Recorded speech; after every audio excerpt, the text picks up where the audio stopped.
Hi, folks. This is Peter Boykin. This is hashtag Go Right with Peter Boykin, and this is our viral video roundup. Enjoy. We'll be right back.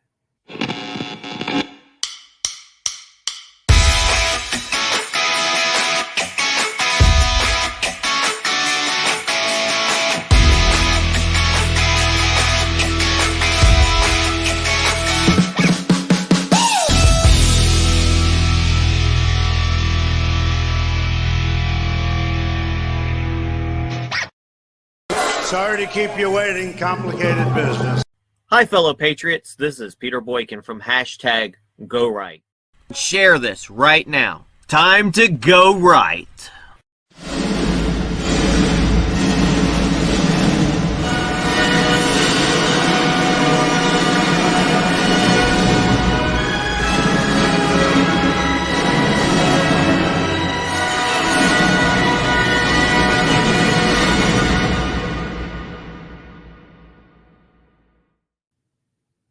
So Tucker Carlson breaks down why the left is trying to destroy Elon Musk.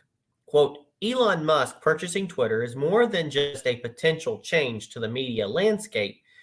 It is a true existential threat to the hegemony of the people currently in charge, or the Uniparty. It's danger. Social media. Good evening and welcome to Tucker Carlson Tonight. Here's a thought experiment for you. If you wanted to turn a free country into a dictatorship, not that anyone would want to do that, but let's say you did want to do that, how would you do it? What's the first freedom you would curtail? Well, it turns out the founders of this country thought very deeply about that question. They were making a new country and they wanted to avoid dictatorship. And they concluded that it wasn't even close. The freedom that matters is the freedom to speak your mind, the freedom of speech. That's the most basic and essential of all the freedoms. And that's why it's enshrined in the very First Amendment to the Bill of Rights. It's central not simply to freedom, but to humanity. It's not opposable thumbs that separate us from the animals. It's words. We can speak. That's our power. Words.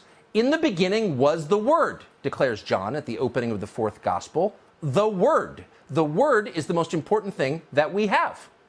Take away our ability to choose our own words, and we are no longer fully human. We are subjects. We're chattel. Authoritarians understand this above all. That's why they hate freedom of speech. In fact, if you gave them a choice, they'd let you have a fully automatic 50 caliber machine gun before they allowed you to say exactly what you want. With a gun, you might be able to kill people, but with words, you can expose them. With words, you can change the world. In fact, there has never been a change, a deep change to the way people live and think that didn't begin with words. Not with might, not with violence, but with words. That's why they're so obsessively focused on what you can say, on the words you can use, because they understand the power of words. And Elon Musk, whatever his faults may be, understands this too. And that's why he's trying to buy Twitter. Not because he needs another company. No. And Elon Musk purchasing Twitter is more than just a potential change to the media landscape. It is a true existential threat to the hegemony of the people currently in charge. Allowing freedom of speech means the possibility of a revolution from below against the forces destroying this country and the West. So everything rides on this. They know it. You may not, but they do. So they've got to do everything they can to destroy Elon Musk, who was just the other day a hero to them. He's the electric car guy, remember? They don't even mention his electric cars anymore because he's doing the one thing you're not allowed to do, which is giving voice to people. So since April, they've been trying to destroy Elon Musk. First, they called him a racist. He's from South Africa. He must be a racist. When it turns out he was too rich to care, they moved on to new tactics. So then NGOs funded by George Soros commanded companies to pull their ad money away from Twitter. We'll starve him out.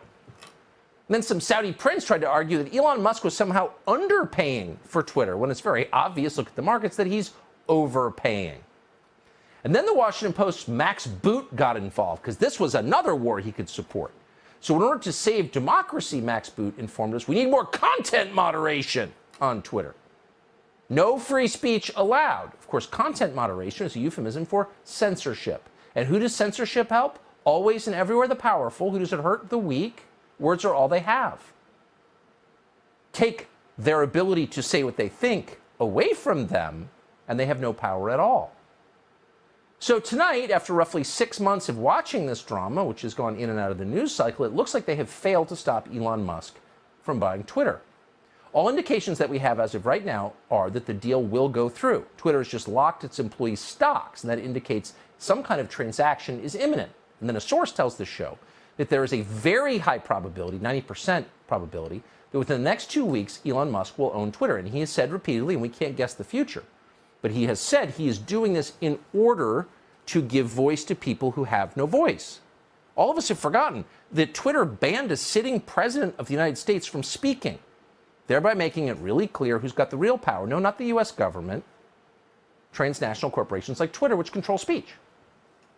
So they did everything they could to stop this from happening, but they failed. So now they're attempting to destroy Elon Musk, the man. And again, to be clear, we don't know Elon Musk. We're not carrying water for Elon Musk. He may have weird agendas we don't know about.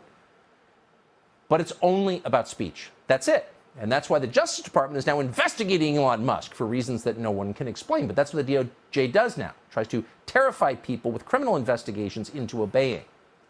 Then David Frum naturally got involved because there's no level to which he will not stoop in defense of the people in charge. And he is now calling for the Biden administration to seize Elon Musk's satellites.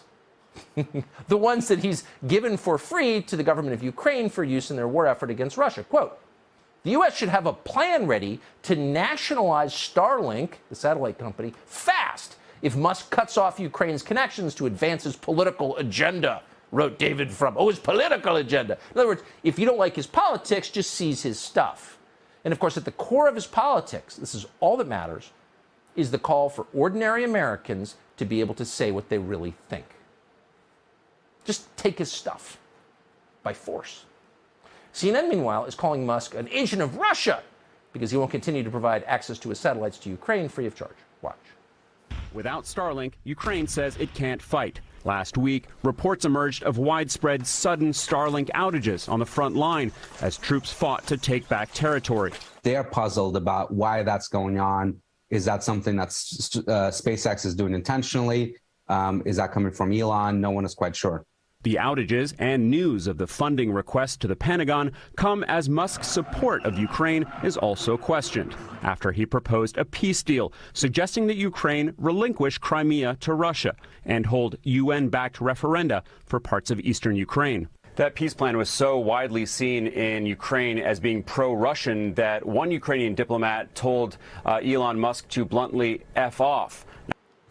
Okay, says the guy with his eyes too close together. Oh, really? It's about Russia and Ukraine. It has nothing to do with Russia and Ukraine. You think they care about Russia and Ukraine? Of course not. If they did, they would be pushing a peace deal to save Russian and Ukrainian lives. They don't care. It's about domestic politics. It's about the United States, and it's about Elon Musk committing the one unforgivable sin, which is trying to allow you to say what you really think about the people in charge. To make the contest a little less asymmetrical, to give you a little power. And they're terrified that he will succeed. So what we're seeing is the desperation of a regime, not just a political regime, but a cultural regime, a class of people running the country who feel like they are losing power, and they're panicked. You can feel it in their hysteria. The hectoring lifestyle liberals, the one who work to crush the American spirit, freedom and independence of mind, masculinity, those people, the ones who've been yelling at you on television for the past 5 years, feel like, holy smokes, it's all slipping away. If the proles get to talk, we're in deep trouble. Ready the helicopters from the roof of the embassy. We got to get out of here. Check out this news story and more on GoRightNews.com and the podcast #GoRight with Peter Boykin. Go right and register to vote. Your vote matters, so vote. Go right and vote. #GoRight. Go right. Do right. Be right. Go right. Do right. Be right. Lead right. Think right. Vote right. Vote right. Think right. Lead right. #GoRight. It's time to join the Go Right movement. It is time to #Go Right for America. Join us at GoRight.us and GoRightNews.com. It is time for the Great American Revival, and it is time to #Go Right for America. Thanks again, everybody, for listening to this, and please share it everywhere. Again, this has been #GoRight with Peter Boykin, a part